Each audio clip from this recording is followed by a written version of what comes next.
Alright, so what's up guys? What's going on? This is Pete here with Green Dreams, and I am in the Brandon area today, and I'm at a project we're getting ready to start. And you guys are getting really lucky because I just happened to have the camera in my back seat.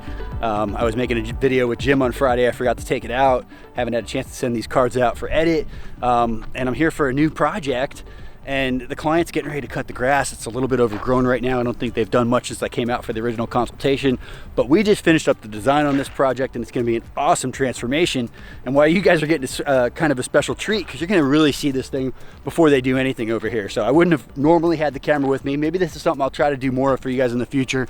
But they got some really invasive grasses here. There's definitely some Bermuda grass. There's some crazy, clumping grass that I see commonly around Florida. I don't even know what it's called. I know they call it like a brachiara grass, I think, in Costa Rica. Something else I'll tell you. It's been like two and a half months because we're super backed up since I originally came out here. I think it was sometime late November or mid-February right now. We kind of forgot to take into account the little strip near the driveway. This is important. This is why I come out before we start a project, go over everything with the client, look at the site. First thing I noticed, oh no, they love the look of the fence. Don't want to plant anything big there to hide the metal fence. They spent money on that aluminum fence. Like I said, we're completely transforming the space here on the inside. Really cool design, xeriscape. The next video I make here, I'll be sure to show you the design.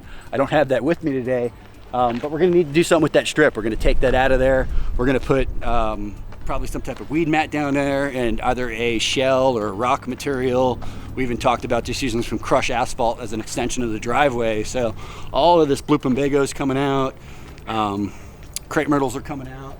I'm gonna show you guys the weedy mess here on the inside.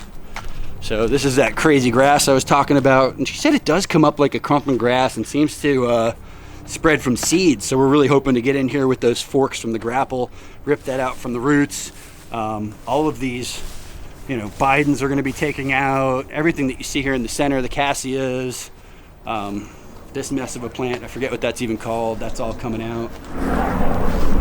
The homeowner does have a bunch of edibles here. That's actually a big elderberry with some velvet bean on it. We're just cleaning that up. Or I don't know if it's not elderberry, a big mulberry. I was thinking everbearing variety, but that's a large mulberry.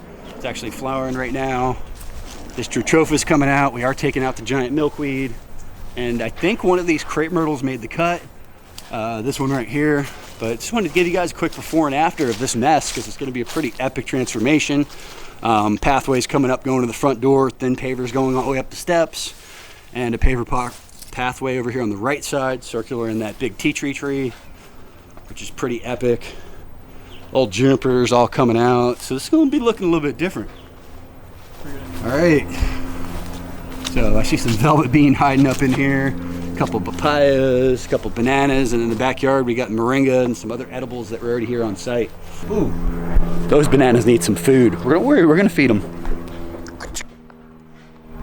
All right, so a little sneak peek before we start the project transformation. We are completely gutting everything you see inside the fence. We're putting a new irrigation system in, helping assist with the paver pathways as far as prepping the area, putting the base down for the paver guys. So really cool Zone 1 ecological garden transformation. But what's really cool is we're on like a 60-acre site over here. Phase 2 is over that way. So big food forest, kind of agroforestry area is coming next. This is just the beginning of the fun. So stay tuned. We'll be coming back to this Brandon project probably multiple times. Follow up through the years. Hang tight.